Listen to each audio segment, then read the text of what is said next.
More crazy drugs you've never heard of. Number 5. Laughing gas for sadness.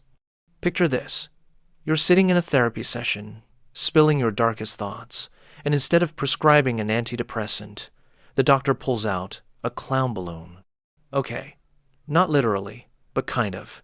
Because one of the strangest things tested for depression is nitrous oxide, aka laughing gas. You probably know nitrous oxide from two very different life experiences. Either the dentist's chair or watching Fast and Furious when Vin Diesel hits that shiny blue button. In both cases, it makes things go faster than they probably should. But here's the twist. Researchers have been seriously studying laughing gas as a treatment for people with severe depression. And sometimes, it works. Unlike standard antidepressants that need weeks to kick in, nitrous oxide can lighten a crushing mood in hours. Imagine if therapy was like Uber Eats. Order one serving of gas, and boom, your sadness is temporarily delayed, like a late pizza. It doesn't cure anything long-term, but it can give people just enough of a boost to keep fighting. The sciencey bit. Laughing gas fiddles with your NMDA receptors, which are like the mood DJs of your brain. Instead of spinning the same depressing track on repeat, it forces a remix. Your thoughts loosen up, and suddenly, life feels less like a tragic indie film and more like a weird comedy short. The catch.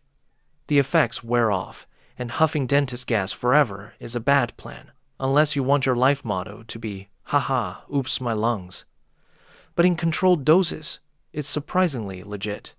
So yes, modern medicine basically said, what if instead of Prozac we just gave people balloon juice? And honestly, it kind of worked. Number 4. Ibogaine, the life reset button. Imagine if there was a video game style reset button for your brain. Like, you go in addicted to heroin, you come out saying, actually, I think I'll just have a salad. Sounds impossible, right? Well, that's the hype around Ibogaine. Ibogaine is a psychoactive compound from an African shrub called Tabernanthe iboga.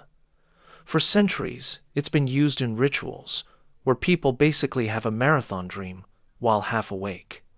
And we're not talking cute dream about flying. We're talking full-on 24-hour vision quests where your brain shows you every mistake you've ever made, like Netflix autoplaying your trauma reel. But here's where it gets wild. Many people with severe addictions, heroin, cocaine, alcohol, have reported that after just one Ibogaine trip, their cravings practically vanished, gone. Like a cosmic uninstall button. Scientists don't fully know why, but it seems to reboot how your brain's reward system processes dopamine. In other words, it tells your brain, hey, drugs aren't the only fun thing on planet Earth. Sounds amazing, right? Until you get to the part where Ibogaine can also cause your heart to just stop. Yeah, tiny detail. The drug is considered risky, and that's why it's illegal in the US. But in other countries, underground clinics still exist, charging desperate people thousands for a guided reset session. The stories are a mix of miracle and horror. Some people walk away saying, that saved my life. Others? That was like battling 200 demons in my own skull for 12 hours straight, but hey, at least I don't want heroin anymore. So Ibogaine is basically the psychological equivalent of throwing a bucket of cold water on your brain while forcing it to binge-watch its own highlight reel. Effective? Maybe. Terrifying? Absolutely. Number 3. Krokodil, the zombie drug. You know how movies always show zombies with rotting skin, staggering around looking like expired ground beef? Yeah, turns out you don't need a movie set for that. Just some homemade Russian street chemistry. Meet Krokodil, the drug that makes heroin look like chamomile tea. Krokodil, real name desomorphine, is cooked up in kitchens using codeine, gasoline, paint thinner, and whatever other nightmares are under your sink. Basically, it's a DIY heroin knockoff for people who can't afford the real deal. And the result? Your high is intense, short-lived, and about as safe as juggling chainsaws in a lightning storm. The name Krokodil comes from what it does to your skin. Spoiler, it's not moisturizing. Users develop scaly, green, decaying patches that literally eat away at flesh, like your skin looked at the drug and said, "Yeah, I quit." If heroin makes your life fall apart slowly, Krokodil grabs a sledgehammer and speed runs the process. Psychologically, the appeal makes depressing sense. It's insanely addictive, dirt cheap, and hits way harder than codeine. Your brain, desperate for dopamine, doesn't care that your skin is peeling like a bad sunburn from hell. It just cares about the rush. And in communities where heroin is too expensive, Krokodil becomes the horrific solution. Doctors have said the average Krokodil user survives about 2 years after starting. 2 years. That's it. It's the kind of drug that doesn't just wreck your body, it makes people afraid to sit next to you on the bus. Imagine smelling like gasoline while your skin literally crumbles. Congratulations, you've become a walking cautionary tale. Krokodil isn't widespread outside Russia and a few other places, but even hearing about it is enough to make most people say, "You know what? Maybe being sober isn't so bad." Number 2. Devil's breath, the obedience drug.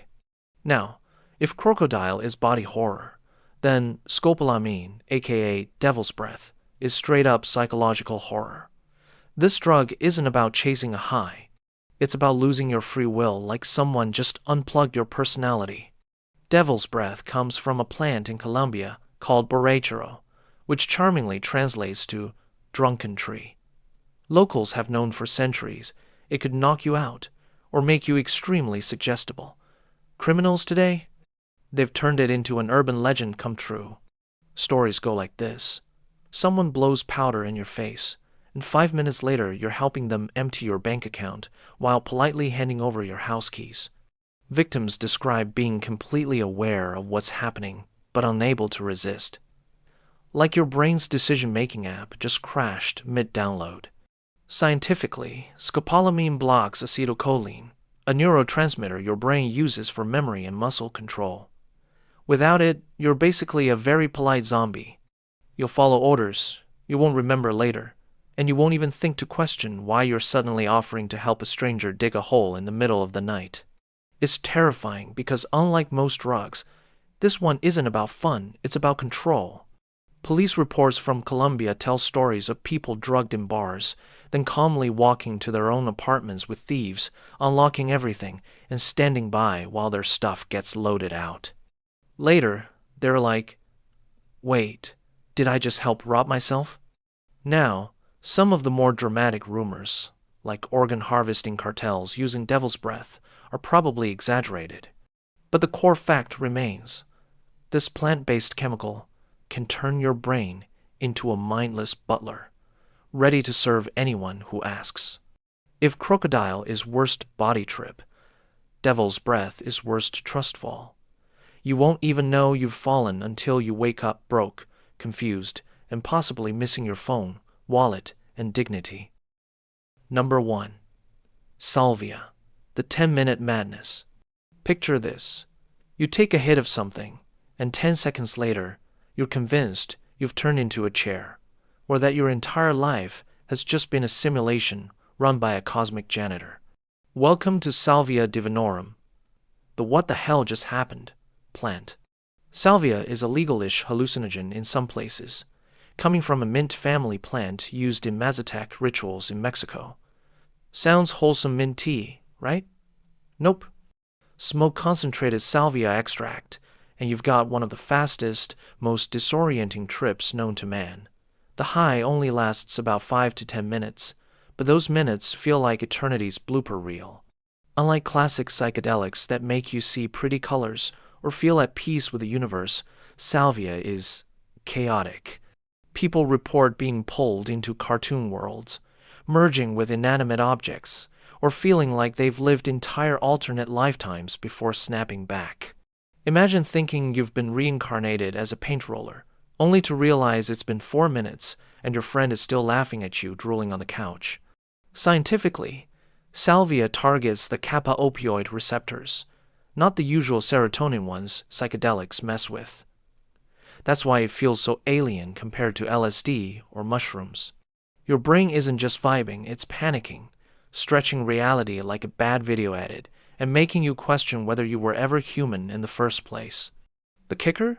Because it's short-lived, Salvia became a party stunt in the 2002. Cue hundreds of YouTube videos of teenagers hitting a bong, immediately collapsing onto the carpet, and screaming about turning into spaghetti. Not exactly the enlightened spiritual awakening the Mazatec intended.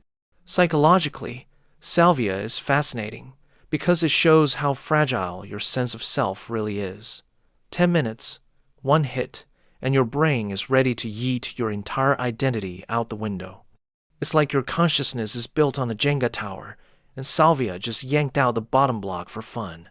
So yeah, while some drugs promise euphoria, enlightenment, or at least a good time, Salvia just promises chaos. And sometimes chaos is enough to make you never look at a mint leaf the same way again. That's all for today. I'll be making similar videos in the future. Subscribe to see them.